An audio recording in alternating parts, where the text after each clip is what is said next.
Bonjour, aujourd'hui dans notre podcast, on va parler du cheminement des appels. Donc moi, je vais incarner le professeur, c'est lui qui nous enseignait la pharmacologie et l'immunologie l'année passée. Il s'appelle Étienne Rochette, c'est un paramédic qui travaille à Saint-Hyacinthe. Moi, je vais incarner une amie à moi qui est paramédic à Plessisville puis qui a aussi travaillé pour Urgence Santé à Montréal qui s'appelle Amy Golin.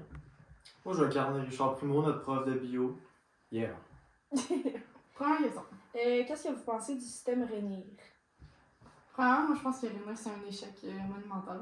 Premièrement, je pense que ça aurait dû sortir plus tôt, donc dans les années 2000, quand on dit qu'elle allait le sortir. Ça allait coûter des millions de dollars pour rien. Il y a plein de zones mortes, puis c'est vraiment désuet en 2023. Puis qu'est-ce qu'on en pense aussi du système Rainier? Le fait que Urgence Santé n'utilise même pas son propre système. Ouais. Mais, tu sais, moi, je trouve que Rainier, ça marche quand même bien. C'est sûr, à Montréal, non. Puis je trouve que c'est justifiable, justement, qu'il n'y ait pas ce système-là, parce qu'à Montréal, il y a trop de buildings, il y a trop de trafic, ça marche pas. Si ça rentre pas, ça rentre pas. Ça serait pas prudent de laisser les paramédics, justement, avec un système qui marche pas. Mais, tu sais, en dehors de Montréal, le système Rainier va super bien. Moi, j'ai jamais eu de problème avec ça. Pour vrai, j'ai utilisé 2 fois le 1007, puis les 2 fois ça a super bien fonctionné, puis j'étais dans une résidence de personnes âgées, puis ça a vraiment bien été pour vrai. J'ai pas de problème avec ça. Vous voyez, moi, je suis d'accord avec les deux. Ah oui? Ouais. Sur le fait que c'est un système qui est passé date. Il est passé date, faut le dire, mais il est mieux que l'ancien système qu'on avait. À Urgence Santé, je trouve ça normal aussi qu'ils l'utilisent pas, parce que ils n'ont pas la même réalité que nous autres en campagne ou dans des villes plus... des plus petites villes comme Kings of Falls, admettons. Mais le fait qu'ils ne pognent pas souvent ou qu'il y a des problèmes avec ça, même la SQ a laissé tomber le système runner à cause de ça, justement, parce que c'était trop dangereux pour les policiers. Ils pognaient, le 3/4 du temps, ils pognaient même pas le signal. Fait que je suis d'accord avec les deux sur le fait qu'on devrait changer de système, mais au moins on n'a pas le poids des systèmes. Ok, c'est bon. C'est une façon optimiste de le voir, c'est sûr. C'est Ouais. certain. Je suis primo, man. Je suis tout le temps optimiste. Ah oui, oui. Bon, On y va-tu avec la deuxième question? question 2. Vas-y, Eva. Que pensez-vous de la façon dont la centrale trie les appels? Oh mon dieu.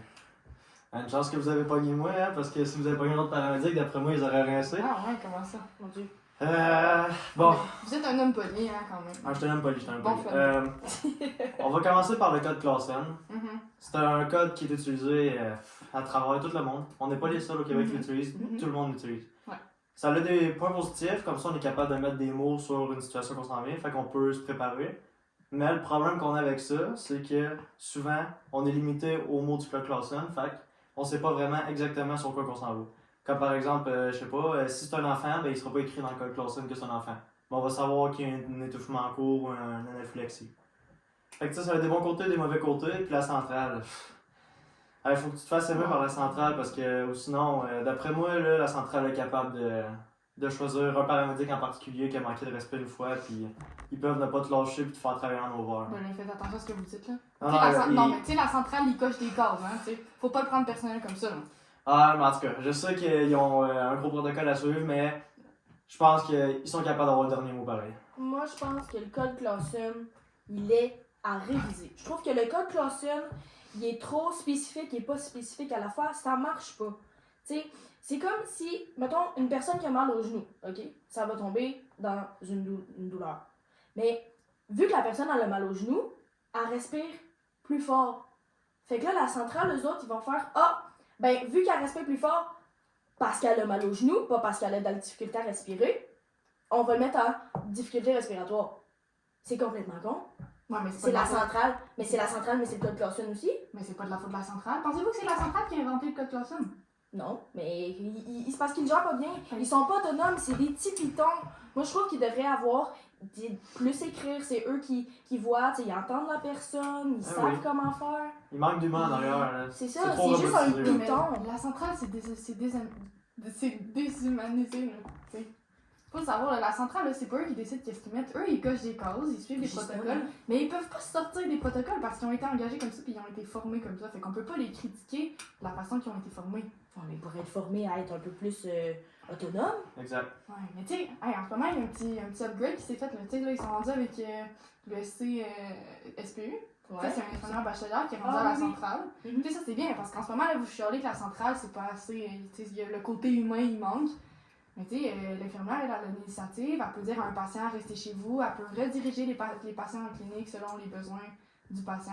Fait que tu sais, vous chialez que l'école Clausen, mais l'infirmière elle est là pour les bonnes raisons. Puis elle peut faire, oui. Elle est pas là partout. Mais non, mais... Moi, elle est pas là. Mais elle est là sur la majorité des appels. Moi, mais nous, mettons, à Appel Civil, on n'a pas ça. On les a pas. Mais c'est toute la même centrale, c'est sûr qu'elle est là, l'infirmière.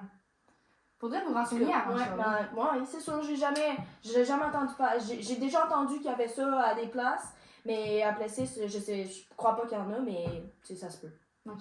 Je vais me renseigner. Est-ce que ça mérite d'être changé parce qu'il y a Moi aussi, je pense. beaucoup de problèmes avec cette école-là. Ouais. L'école Clausen puis la centrale, là, ça marche pas. Mm. Moi, j'ai pas de problème personnellement avec eux autres, là, parce que je fais ma job, je suis un bon paramédic, mais il y en a d'autres qui ont beaucoup de problèmes, puis c'est des bons paramédics, là, je comprends pas. Là. Je comprends pas. Bon, en tout cas, on n'a pas le même avis. Ouais, mais au moins, là, je vais apprendre un peu, je vais aller me renseigner sur Oui. les... Sur Mais le quoi? USC. USCSU. Ouais. Parfait. Je vais me renseigner là-dessus. Ouais. C'est Unité de soutien clinique des soins préhospitaliers d'urgence. Good! Ouais. Parfait. Question Bon. 3. Qu'est-ce que vous pensez d'une nouvelle initiative si on déciderait de mettre des caméras sur les uniformes des paramédics? Non. Oh mon dieu. Non. Parlez-en, parlez-moi-en même pas, là. Non? Ben, Mais, ah. moi, C'est on n'importe trouve quoi. ça tout inutile. Ben tu sais. oui, c'est n'importe quoi. Mais moi, Ouais, j'ai. ça a pas moi- d'allure. Mais non, mais moi, je trouve qu'à Montréal, ça pourrait être vraiment utile. Parce qu'à Montréal, là, il y a des attaques, tu sais, il y a plein, ben, je veux pas dire des gens bizarres, là, mais tu sais, il y a plein de personnalités différentes. Puis tu sais, dans un 10-07, c'est plus intéressant de voir qu'est-ce qui se passe, le visuel de la personne, le regard de la personne, tu sais, ses gestes de la bouche, des affaires comme ça. Je trouve que ça pourrait être vraiment pertinent. Parce que justement, tu sais, oui, on entend, mais tu sais, on le sait pas, là, si la personne a shake ou si elle, mettons, elle aurait eu besoin de plus d'aide que ça, ou, tu sais, pour les policiers, pour voir à quoi s'attendre quand ils arrivent, tu sais. Moi, j'en ai fait des Ouais. appels, là. Mhm. Puis tu sais, tu l'entends sur le moniteur quand le patient est agressif, là. Tu Ouais, le mais- sais. Mais c'est pour les policiers. Ouais, mais Tu tu sais, sais, il ça, c'est faudrait toutes des voir. affaires qui se disent oralement, là. T'as pas besoin de voir un patient. Puis tu sais, faut penser aussi que quand vous entrez dans les endroits qui sont plus mal propres, vous entrez dans l'intimité du patient. Mais tu sais, là, après ça, il y a toute la partie confidentialité aussi qui entre en jeu. Puis faut Ouais. pas oublier aussi que l'enregistrement audio, c'est quelque chose qui est valide en cours. Mm. Mais votre jugement aussi, il est très valide en cours si jamais là, vous devez vous ramasser devant un juge. Moi, je pense que c'est complètement inutile de venir filmer. C'est vraiment pas utile. Tu sais, moi, c'est pas pour me vanter, là, mais je suis évaluateur. Là. Non, ma job, c'est ça. Là. Je suis Pas un paramédic. réviseur. Réviseur, évaluateur, ouais. Ok. Là, je veux pas trop en mettre non Ok, plus, ok. là, mais je suis évaluateur, réviseur, puis je peux vous garantir que juste la peau, juste Juste la peau. juste le son, Ah, juste ok. le son, c'est bien correct pour moi, puis j'ai pas besoin de plus, là. Tout ce qu'on entend sur le moniteur, je peux me baser sur ça, juste pour évaluer mon intervention. Là.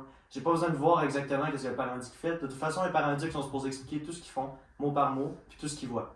Fait que si le paramédic fait bien son travail, on n'aurait pas besoin de caméra. Fait on n'a pas besoin de caméra parce que le 3/4 des paramédics font bien leur travail.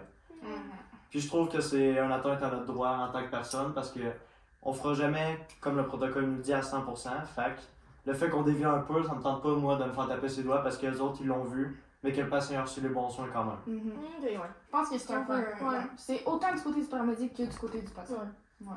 Moi, je pense encore que, tu sais, pour les. C'est vraiment surtout à Montréal. Tu sais, parce que les cas sont différents. Tu sais, c'est pas comme en campagne. Tu sais, je sais pas comment l'expliquer, mais c'est pas pareil. Moi, je pense encore que Montréal, là, il y en aurait besoin. Ok. Ok, c'est bon. Question 4. La question 4, c'était qu'est-ce que vous pensez des régions qui sont privilégiées par les soins avancés? Ouais. Bah, soins avancés. Bon, ça, dans le fond, vous savez c'est quoi des soins avancés? Tout le Ben monde sait oui. c'est quoi.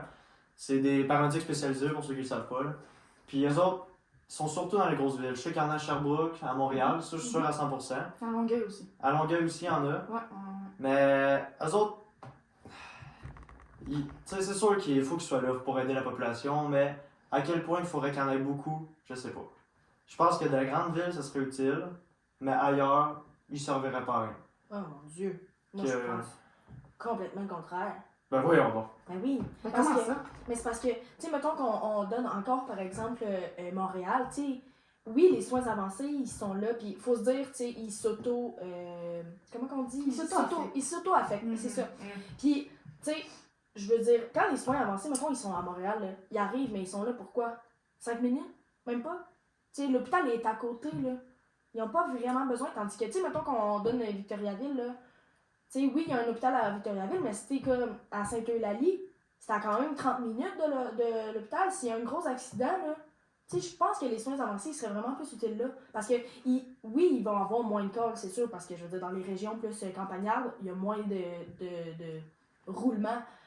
Mais ils vont être là pour les bonnes choses. T'sais, ils vont être là plus longtemps, puis ils vont assurer la sécurité du patient, puis ils vont pouvoir commencer, mettons, à, je sais pas, mettre un soluté, puis commencer des soins avant pour pas que son état dégrade, vu que l'hôpital est super loin.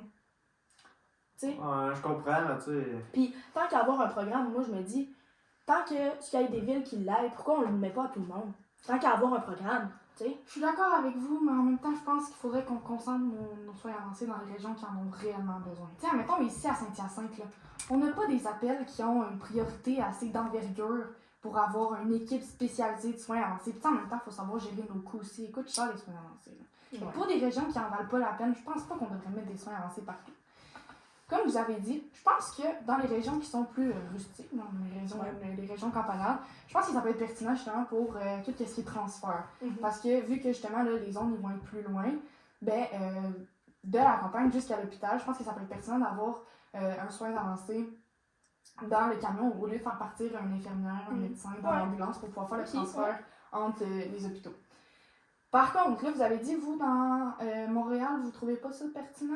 Ben, c'est parce que, tu sais, je veux dire, oui, c'est pertinent, c'est sûr que je veux dire, ça peut pas nuire, là. Tu sais, je veux dire, mettons, pour un trauma en ville, puis pour un trauma plus en campagne, c'est sûr qu'ils vont être bénéfiques. Mais tu sais, je veux dire, à Montréal, ils ont pas le temps de faire assez de choses pour que ça en vaille vraiment la peine. Ils sont là sur plus d'appels, mais ils sont tellement pas là longtemps ils font-tu vraiment une différence dans le fond? Ben, tu sais, en même temps, c'est parce que les soins avancés, ils ont une plus grosse formation que nous dans tout ce qui est côté médical. C'est sûr que c'est sûr, là. Côté traumatologie, on peut-tu s'en parler? Ça n'a pas rapport, là. Ah ouais. Bon. Mais c'est sûr que les traumas, tu sais, mettons, à Montréal, puis dans une petite rue, c'est pas pareil, là. Ouais, mais tu sais, nous autres, on parle du Silverton, là. Tu sais, quand t'arrives sur un accident de trauma, là, tu sais, nous, là, les paramédics, de base, ok? Notre Silverton, c'est que quand on arrive sur les lieux, nous, on est rapide, on prend le patient, on va sur